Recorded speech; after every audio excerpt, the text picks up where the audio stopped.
One cold October night in 1945, police found a teenager wandering the streets of Jacksonville, Illinois. He didn't speak. At first they thought he was just lost, but soon realized something deeper. He was both deaf and mute, and no one could communicate with him. The police asked around, checked schools and nearby towns, but no one came forward. With no name, no family, and no way to tell his story, they labeled him simply John Doe number 24, because he was the 24th unidentified case of the year. Instead of finding a home, John Doe was sent to a state mental hospital.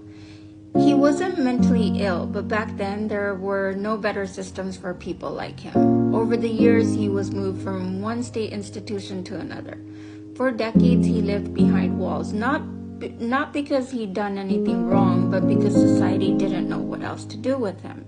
He was described by staff as gentle, curious, and resilient, though he couldn't speak or hear. But he developed ways to communicate through his body language and with people around him. And then as time passes and the system changes, back in the 1970s and 1980s, the U.S. began closing large institutions for people with disabilities.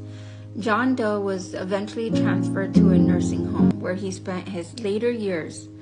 Still, no one ever found out who he really was, where he came from, or who his family might have been. He lived most of his life as a mystery. And then his final chapter years, in 1993, he passed away. He was buried in a pauper's grave with no headstone, no name, no visitors. But his story touched many who had known him and even strangers who'd heard about his life.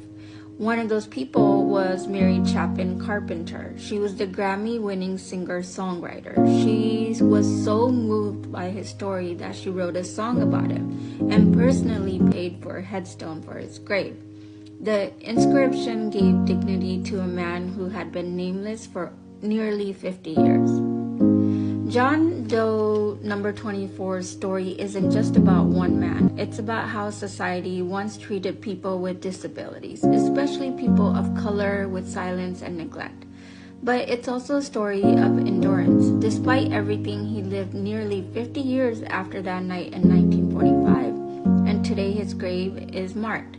His story is being told in books, songs, and documentaries, ensuring he'll never be unknown again.